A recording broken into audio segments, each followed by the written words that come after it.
border czar. Tom Homan is with me in Focus today, standing by. First, let's go to Brooke Taylor reporting from Dallas. Brooke.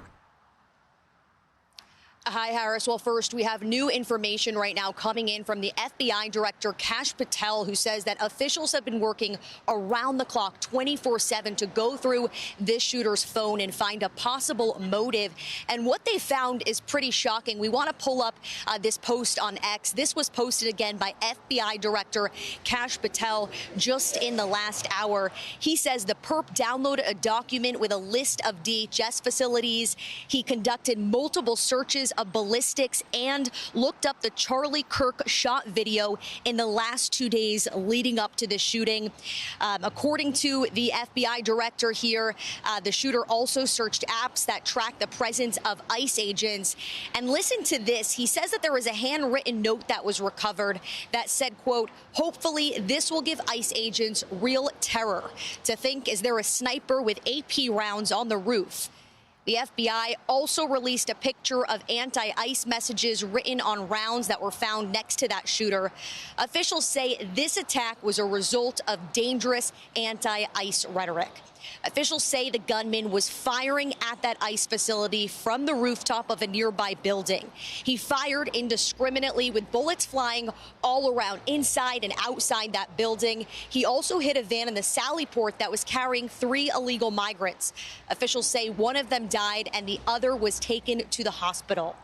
Sources close to this investigation shared this picture of the shooter's driver's license with me. He is identified as 29-year-old Joshua John. Officials say he shot and killed himself when officers cornered him. The New York Post reports that his mother posted a series of anti-gun rants on Facebook just a few years ago. Those rants were aimed at Republican lawmakers, including Senator Ted Cruz, who spoke here at this press conference yesterday. Politically motivated violence is wrong. It was 2 weeks ago today that we saw a political assassination in Utah that tore the heart out of much of this country. This is the 3rd shooting in Texas directed at ICE or CBP.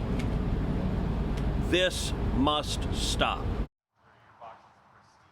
And at the same facility, there was a bomb threat in August. And then in July, a police officer was shot in the neck in an ambush-style attack outside of an ICE detention facility here in Alvarado, Texas. But, Harris, there has been a lot of questions about what the motive is. And I think those documents and what the FBI director, Kash Patel, just put out paints a pretty clear picture there. Brooke, thank you very much for getting us started. I want to bring in now Tom Homan, border czar, and you have been warning us about this as a country for months. You have said this on this very program. If you have just a moment to stand by, I'm going to play you saying what you knew would happen.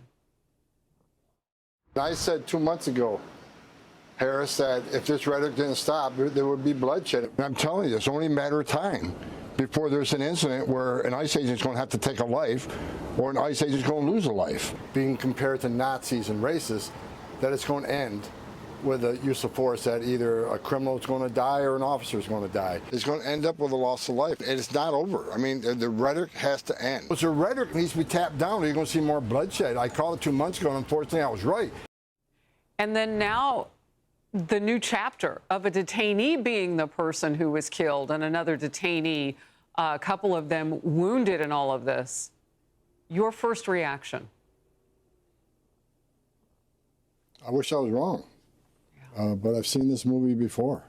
I've been doing this, Harris, since 1984. I got over 4 decades doing this job, and I've seen this movie before. I've never seen it this bad, but you know, the rhetoric is what's causing all this hate, and it convinces that small percentage on the left that hate ICE to take action. When they have a congressman or someone that ran for vice president of the United States comparing ICE to Nazis, that gives some of these nuts and emboldens them to take action.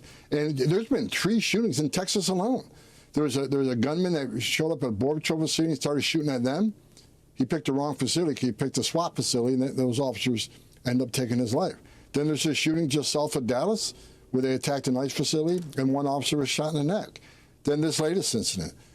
This is based on hate that's being fueled by the media and members of Congress and governors and mayors. You played on your show. We got to stop. ICE agents are enforcing the law Congress enacted. If you don't like what ICE is doing, then go tell Congress, because they wrote the laws that ICE is obligated and took an oath to enforce. They're making this country safe again. Every day they take a public safety threat or a national security threat off the street, it makes that community safer. All these politicians and mayors and governors should be calling President Trump and thanking them for making their community safe again. You know, the president has been talking about the high numbers of people that you all are looking at, and this was a processing center, or is, in Dallas, and that's kind of the last step before many of them will be kicked out of the country because they came here illegally. Those numbers, are they higher than what we thought? Like, where are we in the numbers of people that you are looking for right now? Well, look, last time I looked, we're at about 600,000 illegal aliens with a criminal history walking the streets of this nation, mostly because of sanctuary cities. So they are the priority, right? Mm-hmm. So we're looking for them first. Worse is always first, but in sanctuary cities, if they're going to force us into the community to find a bad guy, and we find them with others, they're coming too. So sanctuary cities are saying, well, they're arresting non-criminals because you forced us into the neighborhood to find that guy. And when we find them many times with others, we're not going to turn our back. We're not going to enforce the law that Congress enacted. We're not going to uphold the oath we took. If you want less collateral arrests, then let us in the damn jail. We're safe for the agent, it's safe for the alien, and it's safe for the community. But they won't do it. Look, throughout my career, I buried Border Patrol agents. I buried ICE agents. I've handed too many folded flags to spouses and children of those that died in line of duty. For God's sake, stop the rhetoric. Let's sit down and talk. But you can't keep attacking these men and women. They're patriots. They're moms and dads, too. And I want to see every one of them go home to their families every night, and I pray for that. And I pray for the safety of those we're looking for. No one needs to die. There's no death sentence here. Let ICE do their job. Let them take... Yeah, go ahead. I'm sorry. No. I wanted to just give some receipts for what you're saying. So there have been 9 notable anti-ICE or anti-CBP attacks, acts of violence during President Trump's second term. And just last week, violent protests, and this is the video after the scroll that I wanted to show. Just last week, violent protests broke out at an Illinois illegal immigrant processing center. Protesters shouted obscenities, slashed tires, hurled rocks and bottles at the agents there. Federal officials erected fencing to block access, but local leaders called it illegal, claiming it blocks firefighter access. I mean, you are hitting literal blocks, like a blockade to keep you from doing the job that you know you have to do. Look, they're not going to stop us. They're not going to stop the men and women of ICE. They're brave. They're brave souls. They're out there trying to make their community safer. And I said it again, every public safety threat they arrest makes that community safer. These protesters don't know what the hell they're protesting. If you ask them why they're protesting, they're going to say things they've heard on the fake media. We're deporting U.S. citizens. No, we don't. We separate families. The families can, if a parent's being deported and they're here illegally and they chose to have a child, that's on them. They made the decision. But ICE isn't doing all the terrible things the media and the politicians are claiming to do. Every morning when I'm on my way to the White House, I look at 22 pages of data that shows exactly what ICE has done in the last 24 hours. And here's what the data says. 70%, right about 70% of everybody ICE arrests is a criminal. Who are the other 30%? Many of them are national security threats that we found. They don't have a criminal history because they're landlord to do the dirty deed. Many of them are final orders. People who had due process, great taxpayer expense, and the judges ordered them removed. We had to remove them. That's the law requires. And finally, the collaterals, the ones we're not looking for, but we find because we're forced in the community. That was what the data says. I read it every day. So if the media would tell the truth about what ICE is actually doing, then maybe so many people wouldn't get inflamed and go protest something they know nothing about. Well, we're getting a lot of that truth from you right now. I mean, 22 pages, the fact that that even has to be written in a 24-hour period lets you know what you were up against in terms of trying to find those some 600,000 known criminals in this country who came here illegally.